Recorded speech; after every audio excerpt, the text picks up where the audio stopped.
আসসালামু আলাইকুম, স্বাগত জানাচ্ছি আরটিভির সকালের সংবাদে। আপনাদের সঙ্গে আছি আমি আমরিন নিভা। বাইরে তালাবদ্ধ জাদুঘর, ভেতরে চলছে নিয়োগের অস্বচ্ছ কার্যক্রম। বিজ্ঞপ্তি প্রকাশের আগে ভাইবা, লিখিত পরীক্ষা ছাড়াই চাকরি, আর লাখ টাকার বিনিময়ে মিলছে সরকারি পদ। জাতীয় জাদুঘর ও জুলাই স্মৃতি জাদুঘরের নিয়োগ প্রক্রিয়া ঘিরে আমাদের অনুসন্ধানে উঠে এসেছে বিস্ফোরক সব তথ্য। জাদুঘরের অনিয়ম নিয়ে দীপ্তচন্দ্র পালের ধারাবাহিকের শেষ পর্ব আজ।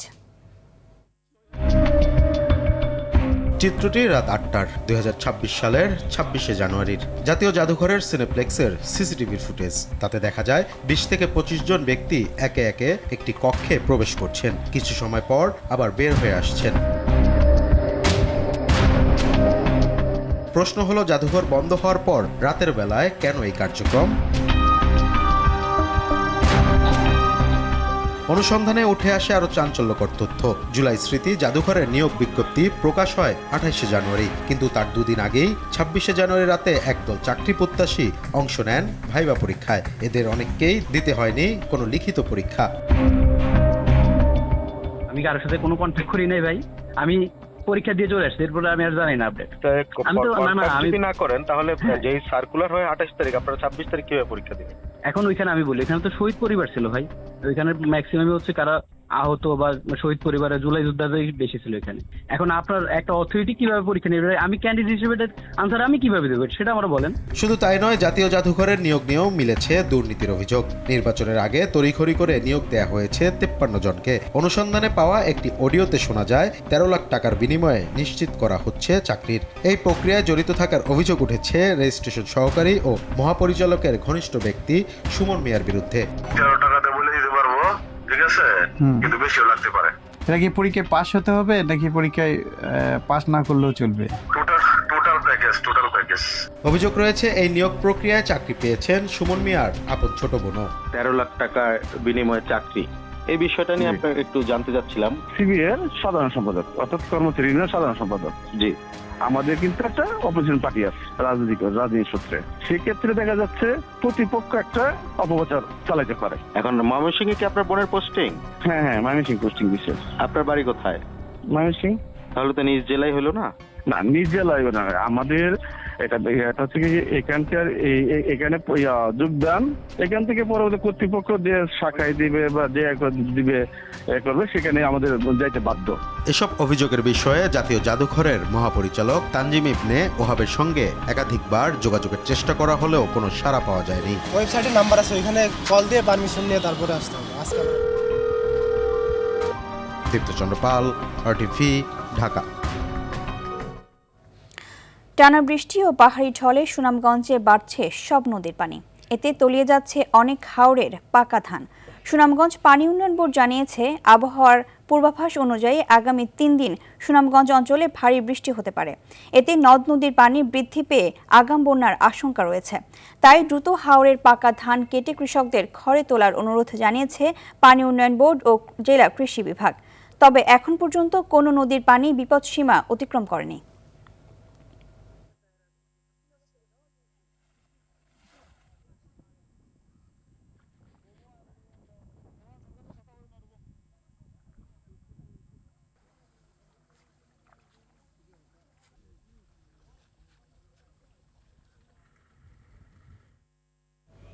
দর্শকের বিষয়ে আরো জানাতে সুনামগঞ্জ থেকে সরাসরি যোগ দিচ্ছেন সহকর্মী বিন্দু তালুকদার। বিন্দু, পানি বাড়া ও ফসলের ক্ষয়ক্ষতির বিষয়ে বিস্তারিত কি তথ্য রয়েছে আপনার কাছে, জানাবেন? ধন্যবাদ দিবা। যেমনটা বলছিলেন, বৃষ্টিপাত ও পাহাড়ি ঢলে সুনামগঞ্জের সকল নদীর পানি বৃদ্ধি পাচ্ছে। তবে একটু খুশির খবর হলো যে সুনামগঞ্জের আজ সকাল থেকে বৃষ্টিপাত হয়নি, আকাশে মেঘ রয়েছে। নদীর পানি আসলে গতকালকের চেয়ে একটু কম বৃদ্ধি পেয়েছে, তবে বৃদ্ধি পেয়েছে সুরমা, কুশিয়ারা, বৌলাই, সুমেশ্বরী সহ সকল নদীর পানি বৃদ্ধি পেয়েছে। পানি উন্নয়ন বোর্ড যেমনটা দাবি করছেন যে আরো 3 দিন সুনামগঞ্জ এবং সুনামগঞ্জের উজানে ভারী বৃষ্টিপাত হতে পারে, এতে আগাম বন্যার সংখ্যা রয়েছে। কৃষি বিভাগ আমাদেরকে যেমনটা আজকে সকালে জানিয়েছেন যে সুনামগঞ্জে 1 লাখ হেক্টরের উপর বেশি জমি কাটা হয়েছে, যা গড়ে 50 ভাগের উপরে। তবে কৃষকরা যেমনটা বলছেন যে হাওরে অধিকাংশ ধান রয়েছে, ইতিমধ্যে বৃষ্টির পানিতে ধান তলিয়ে গেছে। আমরা যদি একটু দেখানোর চেষ্টা করি, আমি আছি দেখার হাওরের সুনামগঞ্জ সদর উপজেলার দেখার হাওরের একটি অংশে। নিশ্চয়ই দেখতে পাচ্ছেন আমার পেছনে ধান তলিয়ে যাচ্ছে, কৃষকরা চেষ্টা করছেন কেটে তোলার জন্য। এই অবস্থা শুধু সুনামগঞ্জের দেখার হাওর নয়, সুনামগঞ্জের দেখার হাওর, কোটচার হাওর, জামালগঞ্জের হালির হাওর, পাকনার হাওর, দিরাইয়ের বরাম হাওর, সাল্লার ছায়ার হাওর, ধর্মপাশার বেশ কয়েকটি হাওর, তাহিরপুর উপজেলার শনির হাওর, মাটিয়ান হাওর সহ সুনামগঞ্জের আসলে সকল হাওরই বৃষ্টিপাতের কারণে তলিয়ে যাচ্ছে ধান। কৃষকরা যেমনটা জানিয়েছেন যে বৃষ্টির পানিতে অনেকদিন ধরেই ধান পানি নিচে রয়েছে, হারভেস্টার মেশিন দিয়ে ধান কাটা যাচ্ছে না। একই সাথে শ্রমিক সংকট রয়েছে, বৈরী আবহাওয়ার কারণে ধান কেটে শুকানো যাচ্ছে না, কলায় পড়ে আছে, ধান মাড়াই করা যাচ্ছে না, শুকানো যাচ্ছে না, খড় শুকানো যাচ্ছে না। কৃষকরা আসলে একটি চরম সংকটের মুখোমুখি দাঁড়িয়েছেন। তবে জেলা প্রশাসন জানিয়েছেন যে যেসব এলাকায় শ্রমিক সংকট রয়েছে তারা চেষ্টা করছেন সকলের সাথে সমন্বয় করে জনপ্রতিনিধি, উপজেলা প্রশাসন নিয়ে ধান কেটে তোলার জন্য। তবে কৃষকরা দাবি করছেন আমাদেরকে যে আজ পর্যন্ত অন্তত অর্ধেক জমি হাওরের বিভিন্ন এলাকায় নিমজ্জিত আছে, বৈরী আবহাওয়ার কারণে ধান কাটা যাচ্ছে না। আরেকটি সমস্যা কৃষকরা আমাদেরকে জানিয়েছেন, হঠাৎ করে পানি আসায় অনেক হাওরের ধান পানিতে নিমজ্জিত হওয়ায় নৌকার কারণে ধান কাটা যাচ্ছে না। শ্রমিক সংকটের পাশাপাশি নৌকার সংকট রয়েছে। তো পানি উন্নয়ন বোর্ড যেমনটা আজ সকাল 9টা আমাদেরকে জানিয়েছেন যে সুনামগঞ্জে গত 24 ঘন্টায় মাত্র 8 মিলিমিটার বৃষ্টিপাত হয়েছে। সুরমা নদীর পানি কিছুটা কম বৃদ্ধি পেয়েছে, তবে বৃষ্টিপাত হওয়ার সম্ভাবনা রয়েছে। আজ সকাল 9টা পর্যন্ত সুনামগঞ্জের কোনো নদ নদীর পানি বিপদ সীমা অতিক্রম করেনি। তবে যদি বৃষ্টিপাত অব্যাহত থাকে এবং যদি উজানের ডল নামে তাহলে নদীর পানি বিপদ সীমা অতিক্রম করতে পারে এবং বন্যা পরিস্থিতি সৃষ্টি করতে পারে। এবার এই ছিল সুনামগঞ্জের হাওরের ধান কাটা এবং নদীর পানির বৃদ্ধির সর্বশেষ। ধন্যবাদ আপনাকে। দেশের অন্তত 9টি অঞ্চলে দমকা বা ঝোড়ো হাওয়া সহ বজ্রবৃষ্টির সম্ভাবনা রয়েছে বলে সতর্ক করেছে আবহাওয়া অধিদপ্তর। সকাল থেকে দুপুর পর্যন্ত দেওয়া পূর্বাভাসে বলা হয়েছে পশ্চিম বা উত্তর পশ্চিম দিক থেকে ঘন্টায় 45 থেকে 60 কিলোমিটার বেগে ঝড়ো হাওয়া বয়ে যেতে পারে, যা নদীপথে চলাচলকে ঝুঁকিপূর্ণ করতে পারে। ভোর 5টা থেকে দুপুর 1টা পর্যন্ত দেশের অভ্যন্তরীণ নদীবন্দরগুলোর জন্য দেওয়া পূর্বাভাসে বলা হয়েছে ময়মনসিংহ, খুলনা, বরিশাল, পটুয়াখালী, নোয়াখালী, কুমিল্লা, চট্টগ্রাম, কক্সবাজার এবং সিলেট অঞ্চলের উপর দিয়ে পশ্চিম বা উত্তর পশ্চিম দিক থেকে ঘন্টায় 45 থেকে 60 কিলোমিটার বেগে অস্থায়ীভাবে ঝোড়ো হাওয়া সহ বজ্রবৃষ্টি হতে পারে। এ কারণে এসব এলাকার নদীবন্দরগুলোকে 1 নম্বর সতর্ক সংকেত দেখাতে বলা হয়েছে। বজ্রপাতে দেশের 7 জেলায় 13 জনের মৃত্যু হয়েছে। এর মধ্যে পটুয়াখালীতে 4 জন, জামালপুর ও বরগুনায় 4 জন, ময়মনসিংহ, বাগেরহাট, রংপুর, রাজবাড়ী ও শরীয়তপুরে 1 জন করে মোট 13 জনের মৃত্যু হয়েছে। আহত হয়েছেন অনেকে। মারা গেছে অর্ধশতাধিক গবাদি পশু।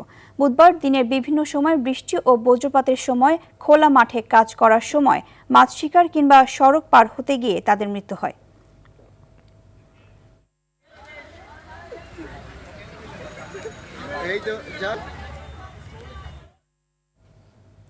ঢাকার ধামরাইয়ে তেল কম দেওয়ার অপরাধে একটি ফিলিং স্টেশনকে 50,000 টাকা জরিমানা করেছে ভ্রাম্যমাণ আদালত। তবে জ্বালানি সংকটে বিপাকে পড়েছেন স্থানীয় কৃষকরা। গ্রামে তেল সরবরাহে কড়াকড়ি থাকায় সেচ কাজ ব্যাহত হচ্ছে। এদিকে গাজীপুরের কালিয়াকৈরেও দেখা দিয়েছে তীব্র ডিজেল ও অকটেন সংকট। চাহিদা মতো তেল না পাওয়ায় বন্ধ রয়েছে অনেক পাম্প, যার নেতিবাচক প্রভাব পড়ছে শিল্প কারখানা ও গণপরিবহনে। ঘন্টার পর ঘন্টা লাইনে দাঁড়িয়েও তেল না পেয়ে ক্ষোভ জানিয়েছেন চালকরা। 15 দিন থেকে আমি তেল পাই না, সিরিয়ালে আসি থাকি, দেখি তেল শেষ। যারা সিন্ডিকেট করছে তারাই এই পাম্পে এই জটিলতা, বিভিন্ন যানজটের কারণ হয়ে দাঁড়াচ্ছে। গাজীপুরের টঙ্গীর কেরানীটেক বস্তিতে ডিবি পুলিশের অভিযানে সংঘর্ষের ঘটনা ঘটেছে। বুধবার রাতে এই অভিযানে বস্তিবাসীর হামলায় 4 পুলিশ সদস্য সহ অন্তত 5 জন আহত হন। পরিস্থিতি নিয়ন্ত্রণে আনতে পুলিশ 4টি সাউন্ড গ্রেনেড নিক্ষেপ করে। এই ঘটনায় যুবদল নেতাসহ 7 জনকে আটক করা হয়েছে। তাদের বিরুদ্ধে বিভিন্ন অপরাধমূলক কর্মকাণ্ডে জড়িত থাকার অভিযোগও রয়েছে। পুলিশ জানায় অপরাধীদের ধরতে গেলে স্থানীয়রা উত্তেজিত হয়ে হামলা চালায়। আহতদের উদ্ধার করে শহীদ আহসানুল্লাহ মাস্টার জেনারেল হাসপাতালে চিকিৎসা দেওয়া হয়েছে।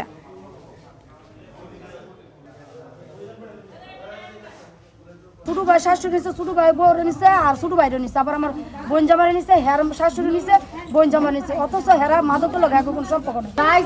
রাস্তা যারে পাইছে অফিসে তো লুকের আইছে আর সহকার ধরে লয়ে গেছে, হুমানে মারছে। মহিলা পুরস্কার মানে একটা ফাগলা আছে মানুষ ছিল বোমানো চলে গেছে ফাইনে ধরছে, ফাইনে ধরার পর ফাইনে মা গেছে, ওই আমার ছেলের ধরলাম কেন, পরে আর মারও নিছে। পরে সোহেল নামে ছিল শাহিনের বন্ধু, সেও গেছে কি ব্যাপার ওনাদের ধরলেন, কি অপরাধে ধরলেন, পরে কারণ মানে যে যাচ্ছে তাকেই নিচ্ছে, মানে সম্পূর্ণ বিনা কোনো ইয়ে ছাড়া। ইলিশের জাটকা সংরক্ষণে টানা 2 মাসে নিষেধাজ্ঞা শেষে পদ্মা, মেঘনা সহ দেশের 6টি নদী অঞ্চলে আজ মধ্যরাত থেকে শুরু মাছ শিকার।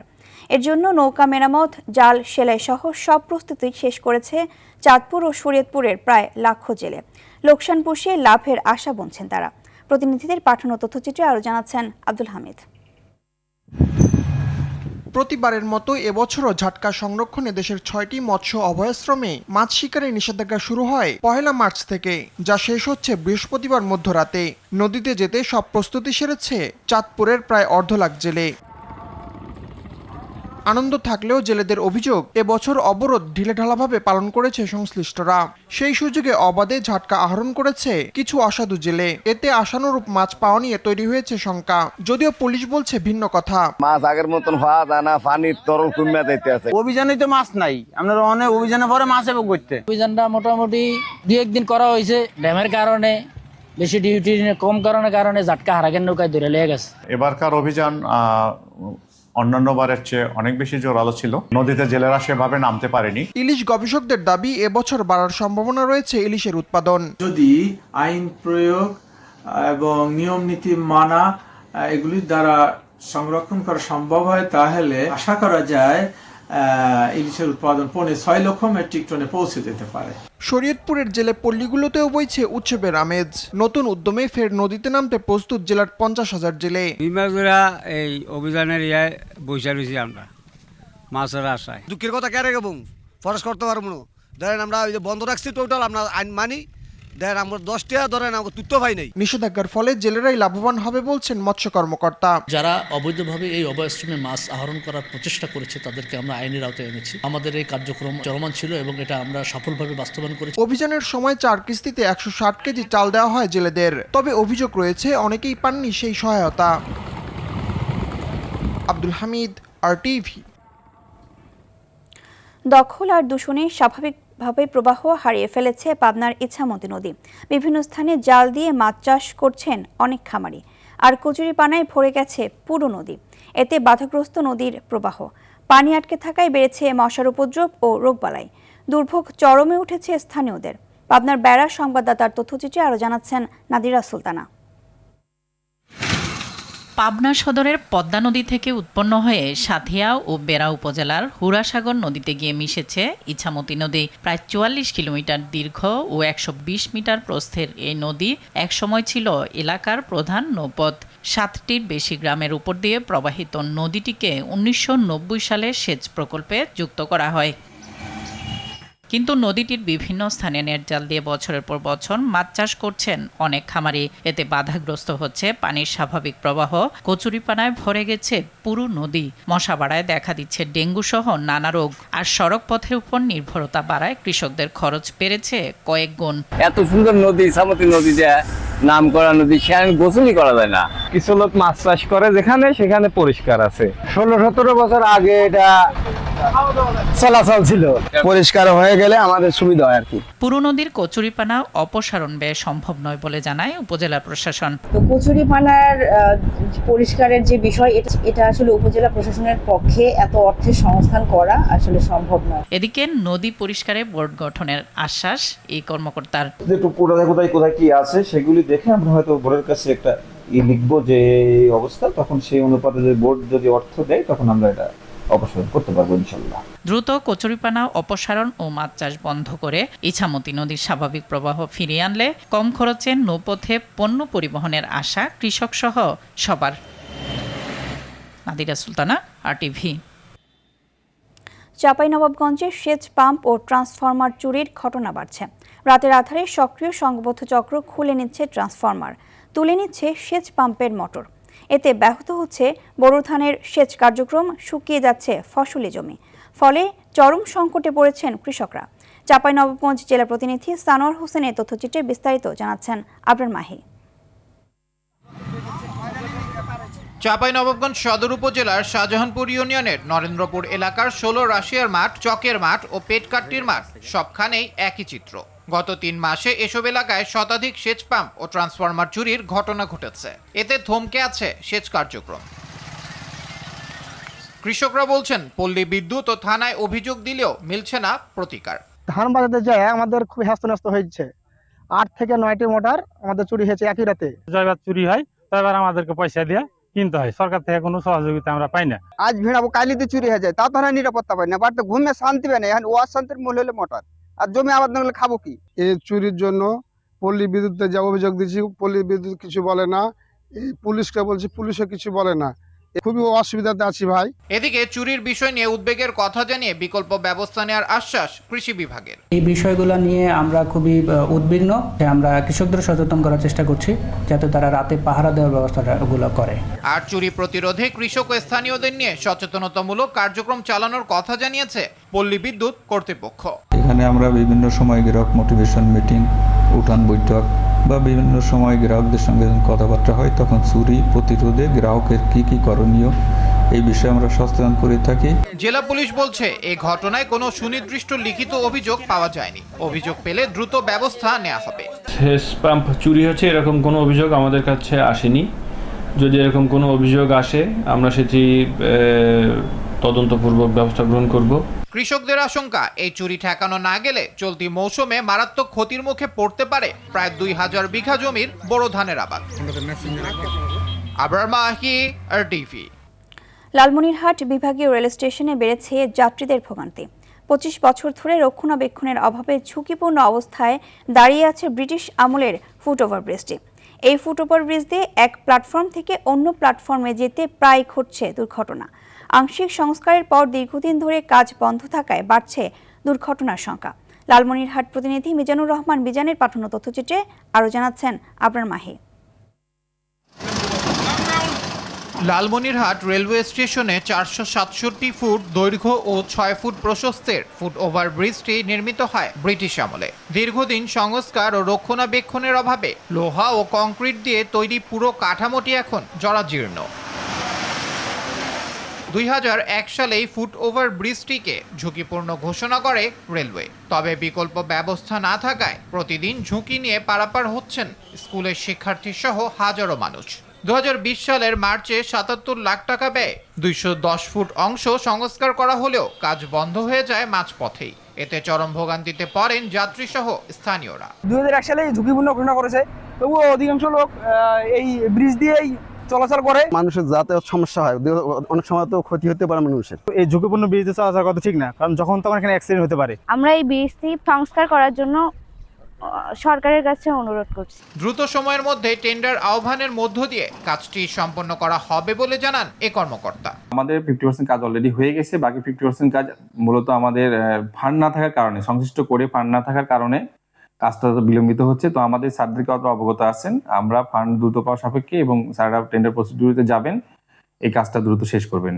শতবর্ষী এই ব্রিজটি দ্রুত সংস্কার করে হাজারো পথচারীর ঝুঁকিমুক্ত পারাপারের ব্যবস্থা করবে সরকার, এমনটাই দাবি স্থানীয়দের। আবরার মাহি, RTV। দর্শক, সকালের সংবাদ এ পর্যন্তই। মধ্যাহ্নের সংবাদ দুপুর ১২টায় দেখার আমন্ত্রণ রইল। ধন্যবাদ সবাইকে।